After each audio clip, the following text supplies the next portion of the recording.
She thought she had us dead to rights before she even said hello, like she'd already written the story in her head and we were just actors. She needed to control. And the wild part is she was so sure of herself, she didn't realize she was about to walk straight into the one situation that would flip everything on her.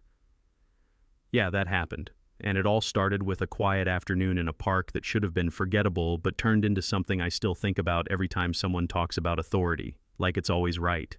It was warm out, families around kids laughing somewhere behind us, birds doing their thing, and me and my colleague Aaron were standing near a bench finishing a simple handoff. Nothing shady, nothing rushed, just two grown men talking and exchanging a small pouch like you'd pass somebody their keys, totally ordinary if you weren't looking for trouble. And apparently she was. I noticed her before she spoke because she walked straight toward us with that stiff posture cops get when they already decided what you're guilty of, hand resting near her belt, eyes locked on the pouch like it insulted her personally, and she stops in front of us and goes, "Don't move. What's in the bag?" No greeting, no context, no explanation, just accusation dressed up as procedure, and I remember thinking, here we go. I kept my voice even and said, "Why are you asking?" She didn't answer. That just tightened her jaw and said, "Open it, now." Not a request, not a question, a command. And you know the tone, we've all heard it somewhere, that tone that says, I expect obedience more than I expect truth. Most people would panic right there or start talking too fast trying to prove innocence, but I've learned something from experience when someone wants you emotional. Calm is your shield. So I kept my hands where she could see them and asked, "Are we being detained?"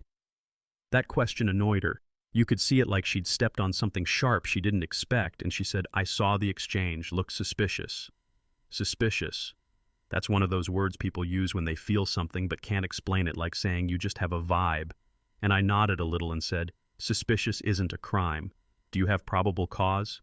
She ignored that completely and repeated louder, "Open the bag." Aaron still hadn't said a word. He was holding the pouch relaxed but alert, watching her hands like you watch a stranger's dog you don't trust, calm but ready. And I said, "We're not consenting to any searches." That's when the shift happened. Her tone sharpened, posture leaned forward, and she said, "Refusing makes you look guilty." There it was, not law, not facts, just pressure, the kind people use when authority is all they've got. Folks nearby started noticing joggers slowed down, couple on a bench, leaned forward, air got tight like a storm, thinking about forming, and instead of easing off because people were watching, she doubled down, stepped closer, and said, "Families are here, kids are here, there could be something dangerous in that bag."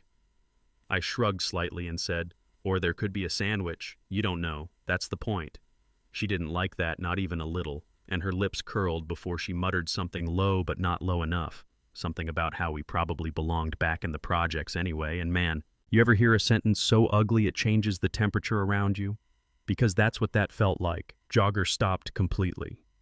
Couple froze, even the birds sounded quieter, and I knew right then she expected one of two reactions, anger or fear, because anger gives her escalation and fear gives her control, so I gave her neither, just looked at her steady and said, "Officer, do you have a lawful reason to search that bag?" She hesitated, just a flicker, but it was there, the crack in the armor, when someone realizes they're standing on assumptions instead of facts. And that's when Aaron finally spoke. Voice, calm, low, measured. "Ma'am, I'm with a federal protective detail. That bag is part of an active assignment. Your interference is inappropriate." He didn't raise his voice, didn't flash attitude, didn't posture, just stated it like weather information, and it hit her harder than yelling ever could because her shoulders dropped a fraction and her chin lowered, and suddenly the authority drained out of her tone. "Oh, I didn't realize." Yeah, she realized now. She stepped back, then another step, like distance could rewind the last 30 seconds, and said, "I'm sorry, just doing my job." Funny how doing my job shows up right after someone notices witnesses. And I didn't respond. Didn't smile, didn't nod, just watched her the way you watch someone who's already told you who they are. She glanced around and finally saw the audience people watching, phones out, eyes sharp, and you could almost see the report forming in her head, the version she'd want written down later, and she tried to reset the scene, softer voice now. "Can I see some identification?" Aaron shook his head slightly, calm as ever. "That's not necessary. We're leaving." She turned a little keyed. Her radio murmured something low, probably hoping whoever was on the other end would back her play and tell her she had grounds. But whatever they told her wasn't what she wanted because she exhaled, stepped back again and said, "You're free to go." I said, "We were free before you walked up." Not loud, not sarcastic, just true, and she didn't answer. So we turned and walked away at a normal pace, not fast, because that looks guilty, not slow, because that looks defiant, just neutral, controlled, done, or at least it looked done. See, moments like that don't really end when you leave, they echo, especially when somebody says something they can't unsay. And within minutes, Aaron had already notified his chain of command.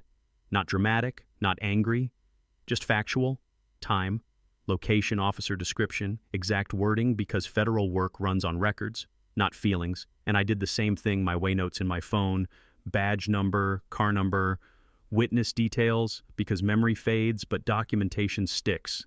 You know what I mean? 2 days later, that little park encounter turned into a department issue. Complaint landed on her supervisor's desk, listing attempted search without cause, pressure, tactics, racist remark, no exaggeration, just facts. And here's the thing about bias when it's documented. Departments can't brush it off easily. Not because they're saints, but because it's liability. And she got called in and asked simple questions. What crime did you suspect?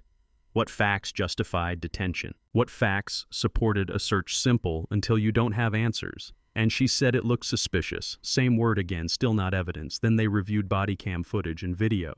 Doesn't care about your interpretation. It shows tone, timing, distance, words. And when they heard that comment she made, yeah, that was the moment she lost the benefit of the doubt. She thought she'd have. Now, if you're expecting a movie ending where she's fired on the spot and escorted out with a box that's not real life, real consequences are quieter, but they stick longer.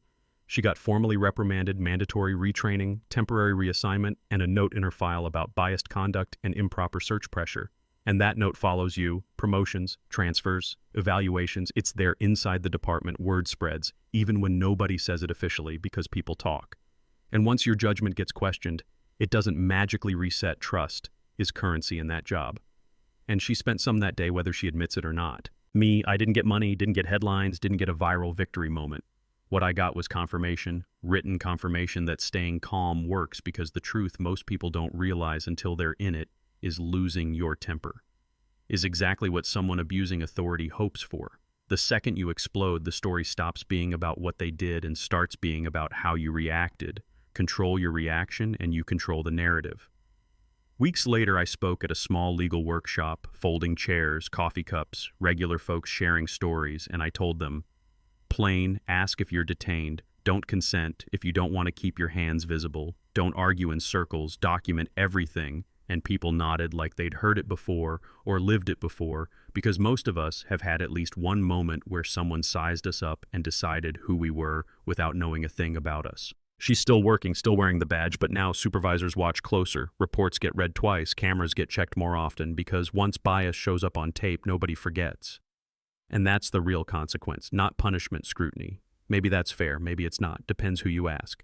But what stuck with me most is this: power doesn't show who you are when things are easy. It shows who you are when you think you can get away with something that afternoon, she thought. Nobody would question her, and she was wrong. So let me ask you something, and really think about it before you answer. If you were standing where I was, calm but accused, watched but judged, what would you have done? Stayed quiet? Asked for a supervisor, started recording, or snapped back?